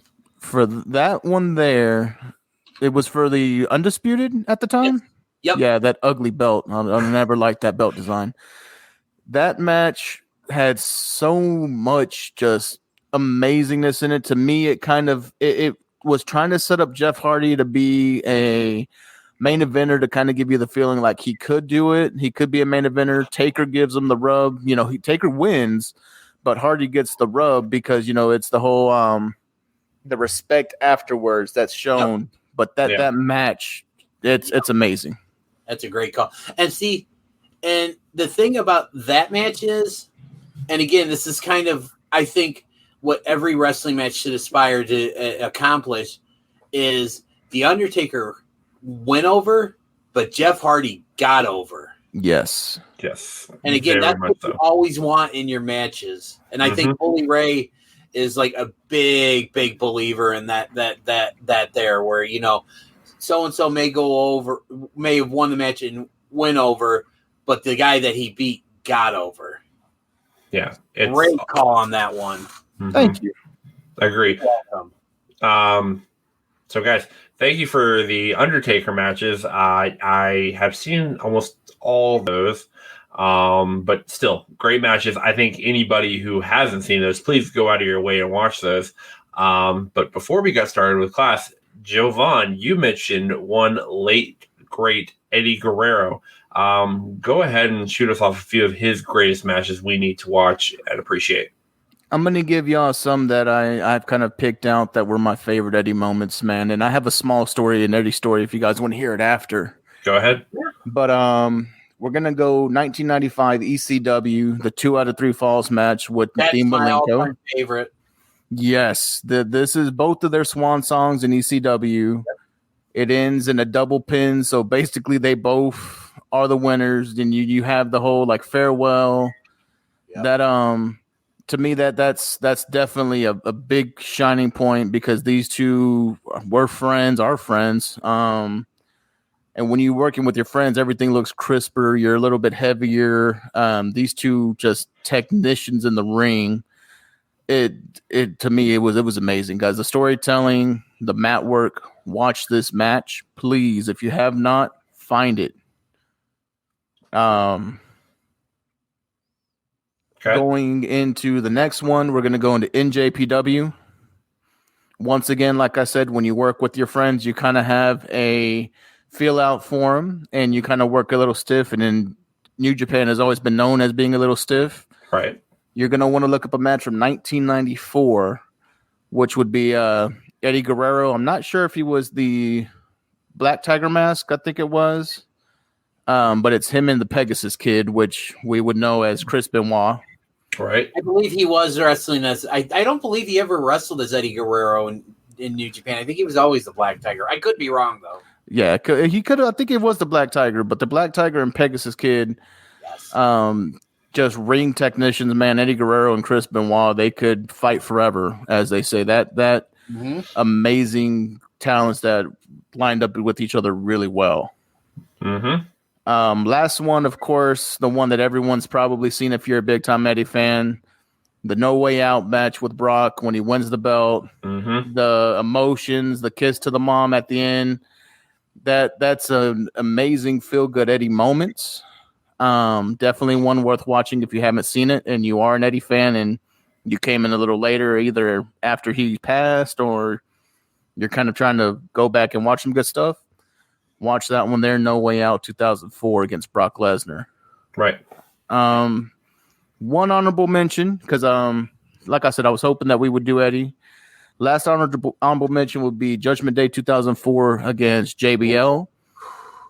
That is the infamous Eddie Guerrero Crimson Mask. The chair shot taken, and Eddie's just bleeding like a stuck pig. Oh, that's rough. You've got Eddie and JBL, which didn't feel like a wrestling match, just felt like a fight. Both of them came out with this just hard style that they went after. And to me, Eddie big time got over in this match. I actually started liking JBL a little bit in this match. This is, I think, right around the time that he was doing the Wrestling God, wasn't it? Or somewhere around there. He had basically that match was kind of in the midst of, I think the JBL character was still like really new. Yeah. And stuff like I don't think he'd gotten to the point where he was doing the Wrestling God because I don't think he had really been established enough as JBL. He was still like, if I'm not mistaken, I want to say he had only been the JBL character for about maybe a month and a half, 2 months at that point in time. But I mean, this was basically, him on his way to his, it's the beginning of his WWE title run. Right. I'm sorry, I didn't mean to. Oh no, that was on the one on that one, man. That's for me, the Marquee Eddie matches, you can't ever go wrong with Eddie. Right. Just real quick, if I could, one that I know, you mentioned the 2 out of 3 falls with Guerrero Malenko. That's when it comes to like my favorite Eddie Guerrero matches. That is it right there. One that I'm really shocked you didn't mention, because I know, like, for the majority of people that have followed Eddie's career, they say that the match he had with Rey Mysterio at Halloween Havoc 1997 is their favorite, and that is one of mine as well too. And I mean, I think that's always talked about when we talk about that. So that's like just one that I would add to that. He had God, just I mean, there's just he was just one of a kind, and it was just. I mean, everybody just speaks so highly of Eddie, and there will, never be another one like him, and just, yeah. So, yeah. And it's kind of just, Eddie, from an in-ring performer, he loved the craft, and you could tell because his style, everything that he did, whether he was babyface or heel, Eddie got over because people loved Eddie. And I think a big part of what kind of helps that is how he treated his fans. Yeah. I've never heard a bad story about Eddie where someone's like, oh, well, Eddie didn't want to do this, or Eddie was kind of push offish. No. Firsthand experience, and I'm trying to keep it together. I had the fortune of meeting Eddie Guerrero a few months before he passed. Oh, wow. I think it was June or July of that year. And I had gone to the venue. We got there early to try to see him. And this is right in the midst of Eddie's heel phase, right? Right. And we had gotten a little early, seeing maybe we can get some autographs or we can do something. Didn't really pan out. But at the end of the night, we were kind of late getting out. And we saw Eddie walking around like the parking lot area. And I have no idea what he was doing. But me and my friend call him over and we talked to him for a second. And Eddie's just, well, happy you guys came out. Happy you could make it. Wherever you guys are going, y'all be safe getting home and all this. Just real cool, shooting the breeze. Have a good night. Thanks for coming out kind of thing. So we got to the hotel that we were staying in. And later that evening, we went to the little bar that was in the hotel, and there was Eddie with some of the guys. We saw him walking around. Eddie sees me and my friend, and he looks at me and he looks at my friend and he goes, "You guys following me?" And we were like, no, we're not following you. He gives us a hug and he's laughing. He goes, "Oh, I'm just joking around. I'm just playing." And goes on for like 10 to 15 minutes, just talking shop, wrestling, him, his family. Eddie had this weird way of making you feel like you were family, like you had known him your whole damn life. Mm-hmm. And just that encounter at the little bar / like cafeteria thing they had in there, it was like a sports bar kind of thing that they had in the hotel. Right. It was just amazing. And at the end of it, when he gets done talking with us and, kind of just shooting the shoot, he says goodbye and good night and everything. And he turns around after he's walking away a little bit and he goes, "But seriously, don't be following me." Did you get a picture with him by chance? Did I what? Did you get a picture with him by chance? I wish we would have, man. That's the only thing that I missed out on, was getting a photo with him. Yeah. But just the interaction and everything, and I think that's one reason I took it real hard when he passed, was just how he made me feel, man. It literally was like talking to you guys, talking to someone who I think is a real good friend of mine. Yep. He just had this way about you, making you feel just at ease and just shooting the shit. He was just that kind of person. Yeah, and I mean, unfortunately, I never got a chance to meet Eddie Guerrero, but I did have the pleasure of being able to meet Vicky Guerrero a couple years ago. She did an in-store appearance at the Pro Wrestling Tees store, so I went and stuff. And I had a Vicky Guerrero shirt that I was wearing, and I brought an Eddie Guerrero t-shirt I had and in the picture, and it's on my Facebook page, we both held the shirt up as kind of a little way to pay tribute. And it's just, when I met her, Vicky Guerrero's such a nice person. And I'm so glad to see her still being involved in, in the business, and that. So, but I mean, she is just, I had the pleasure of talking to her, and I told her just how much I appreciated everything she did, and how much I appreciated everything Eddie did. And you could I could just see in her eyes, she was just really just, grateful to hear that and stuff. So, but yeah, for me, while I didn't have that kind of connection to Eddie like you did, Jovan, to me, what really got to me was just the suddenness of him going. I mean, yes, you think a couple of years prior, he finally got himself right. I mean, he had the issues that led to his release, and I think it was 2001.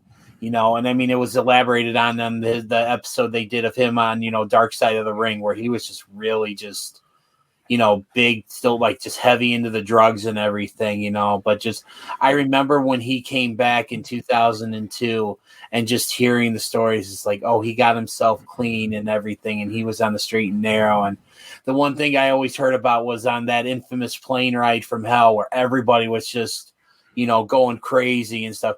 Like Guerrero was just like, just doing his own thing, he's trying. And I think he knew that he was kind of, being watched and stuff, but just for him, and it's just leading him to win the title. And it's just the whole thing. Like, I've always been big, and I know we've talked about it on here. I'm always big on redemption. Yes. And I think that, he's one of those, ultimate redemption stories. And it's just a shame that we didn't get more of him just because, of his sudden passing. It's just, that's what got me. It's just thinking, he got himself right, and it's just like, this was the Eddie Guerrero that everybody wanted. This is the Eddie Guerrero everybody deserved to see, and it's just, they got taken away from us way too soon. So yes. All right, guys, thank you so much for sharing, Jovan. Thank you for sharing the Eddie Guerrero matches and that amazing story of Eddie. I, again, have never had the opportunity to meet Eddie before his passing. It was actually even before I was a wrestling fan. I went back and seen some of these matches, but I definitely want to go back and check these. I haven't seen most of the ones you guys recommended. And if you guys have not seen that Dark Side of the Ring episode featuring Eddie Guerrero and Chris Benoit, please go out of your way and see it. You can kind of see what Eddie was like and get a perspective like from Vicky and all the others that talked on there. Highly recommend that for sure if you kind of just want to get into Eddie and kind of get a feel of what he was like. Jovan had that great experience with him and how Eddie wanted to treat everybody like family. I know Vicky Guerrero have gone on record to kind of say that multiple times. So, yeah. We aim to educate you guys. There you go. Yeah, kind of to get on a lighter note. Eddie, you are missed by a lot of people. We wish you would still be alive this day. You were getting better. But rest in peace. Best of luck, and your family is doing well, and your legacy still lives on.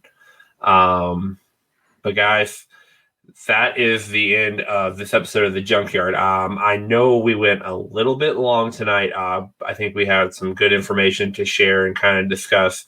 So please, if you stuck around to the end, leave us a 5-star rating on Apple Podcast. We just recently got on there. So just let us know how we're doing, what we're doing right, what you want us to do in the future, maybe some ideas, just bounce them off of us. Again, leave that 5-star review on Apple Podcast. We would really greatly appreciate it. Also, we have our social media accounts on Twitter, Instagram, and YouTube. It's PW_junkies. Make sure you guys follow us there. We post about, when we post the episode, breaking news, live tweet on Twitter, photos, all our stuff from our Facebook group on Pro Wrestling Junkies. And if you guys actually search Pro Wrestling Junkies on Google, you will find like our Twitter, Instagram, Facebook group that will all pop up. So you shouldn't have a problem finding us or any of our social media accounts. So please make sure you do that. Also, if you are inclined. You don't have to, but we would appreciate it. Follow us on our own personal accounts. You can follow me on Twitter at scantor11, and I think that is probably my Instagram. Not sure. And then you can follow my host on their social media accounts as well. Dennis? I am on Instagram. I don't use it. I don't even remember why I created my Instagram. I think I'm on there as Den41880. I am on Twitter at DennisWDayJR and on Facebook as Dennis Day Jr. And just one little quick thing, when we do our little pointing and stuff like that, when we were talking about the solstice and stuff, I always get this feeling like I'm in a Brady Bunch episode. So, Jovan? Well, y'all can find me on Twitter at the DFW Chairman, and I can be found on the Pro Wrestling Junkies Facebook page under Jovan Menacho. If you are not there, please join us on the Facebook page. We like to interact with you guys. Leave us notes on the episodes to discuss new round topics. And who knows, my hot take next week may just be listing out some of the top cinematic matches. So we'll see what's happening. Wait, didn't we just do that? We did our top 3. I think I'm going to try to list them all. Oh, that'll be fun. Make sure you guys stay tuned for that. And then also, Dennis, I did not forget. Make sure you watch Talk Shop Mania 2. We want to review next week. Consider it done. That'll be my homework for the week. But guys, it's late. I know we're all tired. Long episode of the Junkyard, but if you can, please stick around till the end. We would greatly appreciate it. But thank you again for taking the time in your day, your night, whenever you're listening to this, to check us out. We greatly appreciate it. We're a slow-growing podcast, but we appreciate your feedback and everybody that subscribes or even just takes the opportunity to listen. So thank you again. Have a great night, great morning. I want to kind of copy one interview guest we've had. We'll come up with ours in the past, but be great, be grateful. Have a great night. Goodbye. Bang.